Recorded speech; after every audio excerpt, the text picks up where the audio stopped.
Hello everyone, welcome to RC Driven. My name is David and today we'll be unboxing the new Traxxas 4Tech drift car, the Nissan 240SX. I know I'm late to the game, but just got my hands on this car today. And but before we unbox, let's just see what's on the box. On this side, it just shows the red colorway. It shows that this one has the new high angle steering included, but I did hear that the one that's included does not come with the rotor. Does not come with that rotor.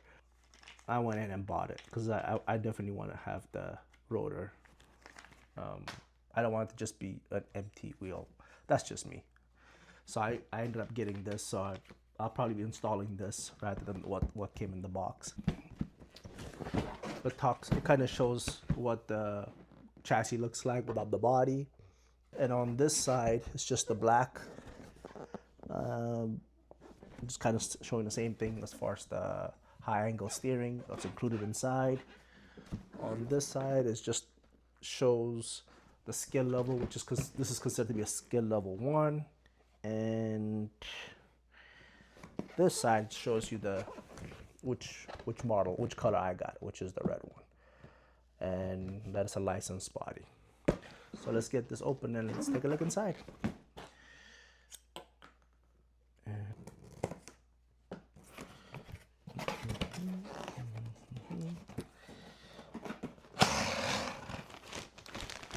Here's the manual, and yep, this is and stickers. Traxxas and 4Tech drift stickers in the back. These are the spare wheels that it comes with. My understanding is the ones that are on there are supposed to be the harder one, and this is the softer one, is my understanding. Like the tires on this are the softer compound, the one that you use indoors, versus the ones on the car is the ones you use outdoors. This is the high angle steer kit that I was talking about. You see how it just comes with the wheel, the hex, that's just the hub, versus this one has the rotor in it and this one doesn't. That's what I mean. That's why I wanted this. I want to install this. I'm going to leave this in the bag. But yeah, so we'll be installing this today. And here's the car. Oh man. Oh.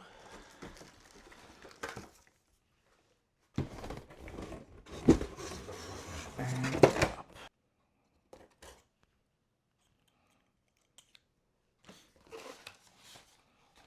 well, it's a TQI controller with the link module already installed. Okay, so now take it out of the back. Oh, this is nice. When I heard about this car, I was really hoping they were gonna have like a light kit for it. That would have been awesome. This car had a light kit, but that's fine. It's a still beautiful body. Before we drive this car, definitely gonna install this. The underbody lights. I definitely want to install the steering Bellcrank, and this is the chassis brace.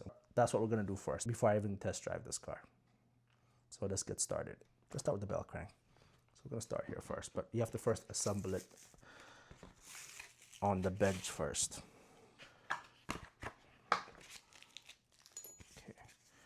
So in this comes the hardware. On the hardware, I mean, in this, I guess for the steering Bellcrank, also includes screws and bearings. What I usually do is before, especially when I'm dealing with Bellcranks, I try to install it in the position it's supposed to be in before I disassemble that. I know the servo's on this side, so if you look at these two are different. So this one's gonna be on my right side.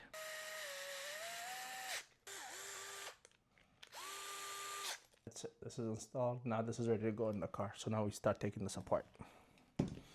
First thing we do is we remove this bracket here, this chassis brace, which is the 1, 2, 3, 4, and 5 screws.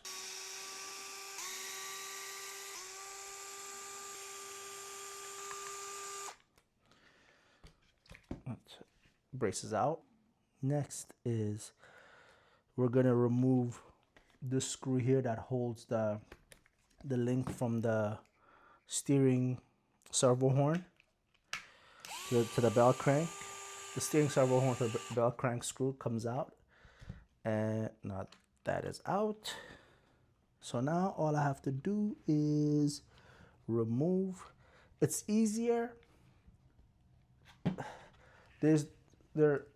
For the bell crank, the screws are basically facing forward they're facing like the shocks. They're facing the shocks, so it's hard to get access to them. So the easiest thing to do is to remove the steering links from the wheel hubs. That's on the edge here.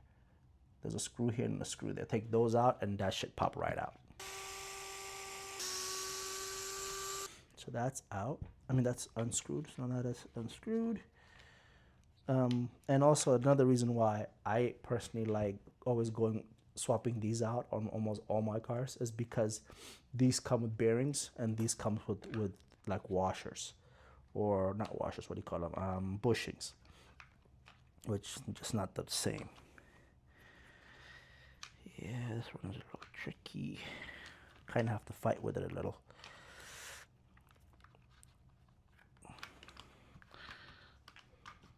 There we go. So yeah, you kind of have to wiggle it and whatever comes out. And then make sure to remove these washers. You don't need them anymore. But we'll just flip it and it drop right out. So this, for the most part, you don't need. But so remember, you just have to remember the way it is. Just make sure the screws are facing you. Lay them here. So you want to take each one, because each one has like a spacer in it, so you don't want to mix the two. I mean, they look like they both have two, so maybe it'll be fine. And then put on this one.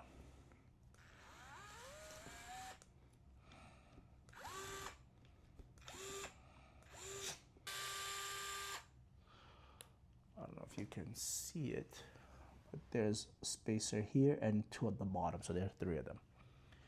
I don't want to make any changes to that, so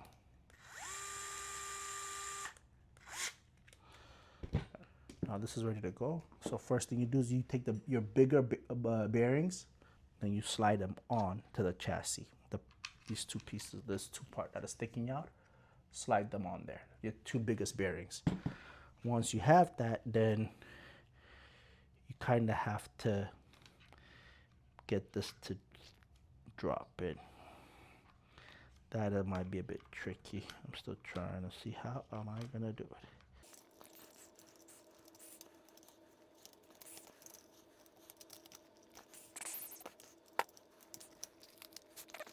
Oh, I got it.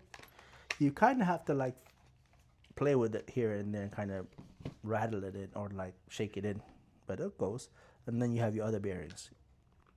Drop those bearings on top, and like that. You see what I mean? Put the bearings on top. That's done. And now you can just put the brace on first.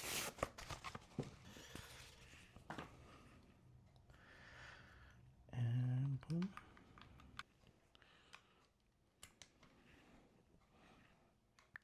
2, 3, 4, and 5. That's for the 5 for the center brace.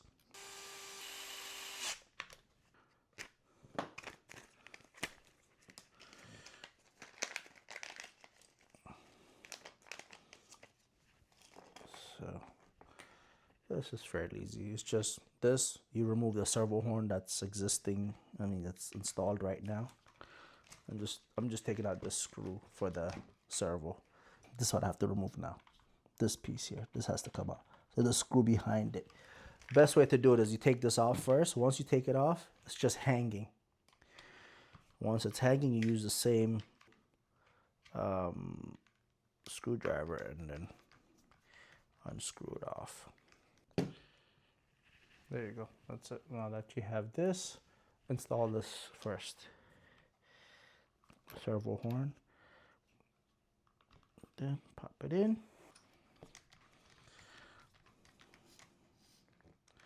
See the servo horn between the two? The one on my left hand is a little bit longer. That's the one I just installed. It's a little bit, it's just a bit longer than the stock one.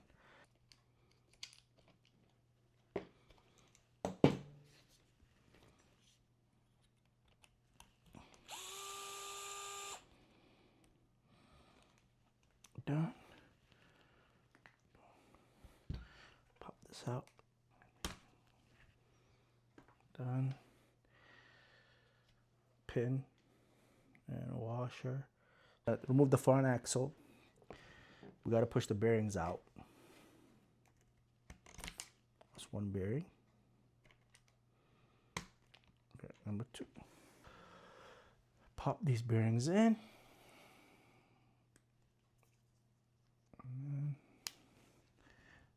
Drive your axle through.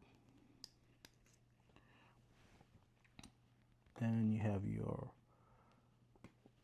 washer that goes in. Then you have your pin.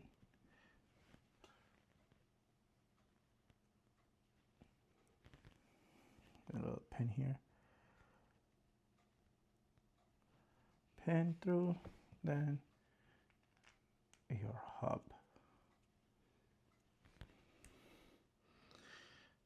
There we go, and then there we go. And that's your caliper. Oops.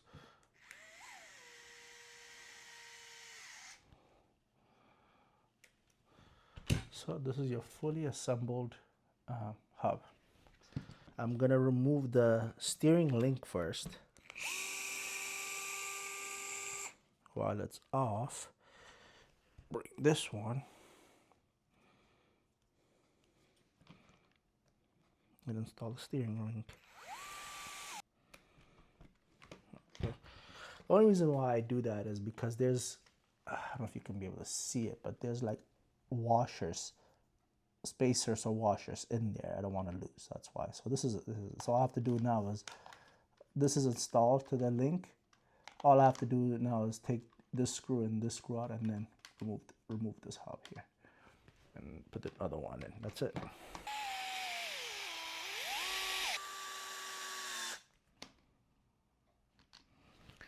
Okay. It looks like I have to adjust the toe. The only thing left now is the light. Let's get to that quickly, because I am wanting to take this out for a test drive. So what they've done here is they made the screws longer. When you remove these screws here, this and this, it'll be longer, and then you have to put a nut on it. That's it. Should be fairly easy to do.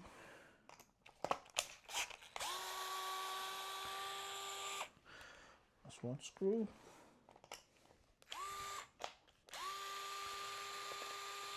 Two screws. So yeah, I removed this screw here, the one over here, and the one on this side. So the twice are removed. So then you have to then drive these through.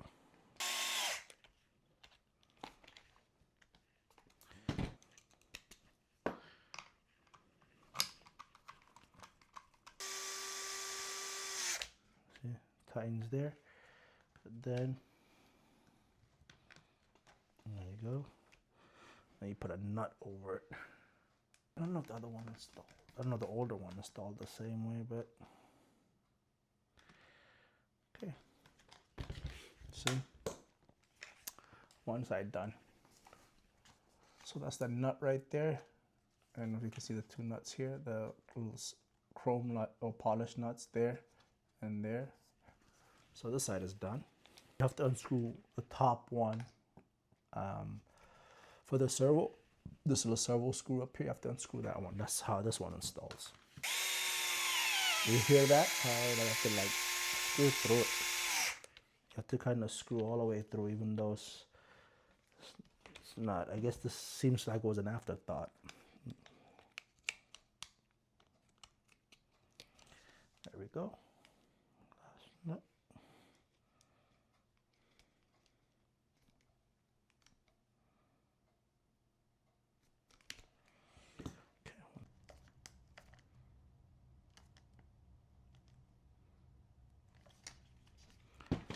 Okay, says looks like I have to take off this motor cover.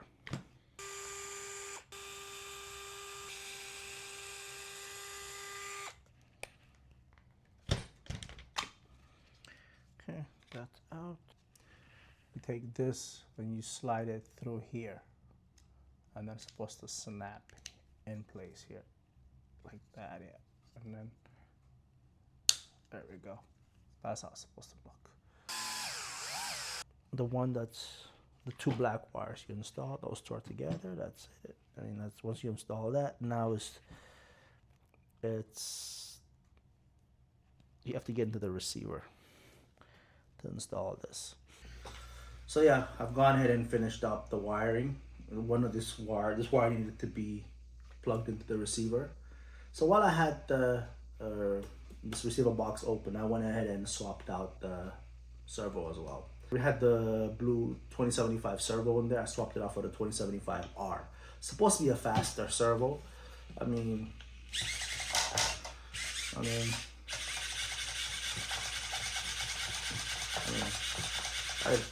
I think it's faster than the original one. Yeah, so I went ahead and swapped that out. So this is how this looks with the underglow lights or underbody lights. So I did take it out, take it for a spin, and I don't know what to say. I really suck at drifting, and as you'll see in a short time, I have some footage of me drifting. It's pretty bad. It's pretty bad. I need some time practicing before I could honestly really assess the car. I mean, overall, I did make the upgrades to the steering. You get the full, this is basically what that high angle kit gives you. But yeah, you want to start out doing figure eights. That's ideally you want to be able to do that. I'm pretty sure what I was doing was definitely not a figure eight though. It was some type of figure, but not a figure eight. You'll see what I mean. But yeah, it was a lot harder than I thought. I ran it on the TSM drift. I felt like that probably gave me a little bit better than the other two, which was, I think another one was just TSM, another one was gyro. I thought the TSM drift felt like I was getting somewhere with it, but overall, yeah, I need a lot of work. I need to practice. I really need to take this out and practice some more. The funny thing is, this is not my first drift car. I have the Mustang as well here, and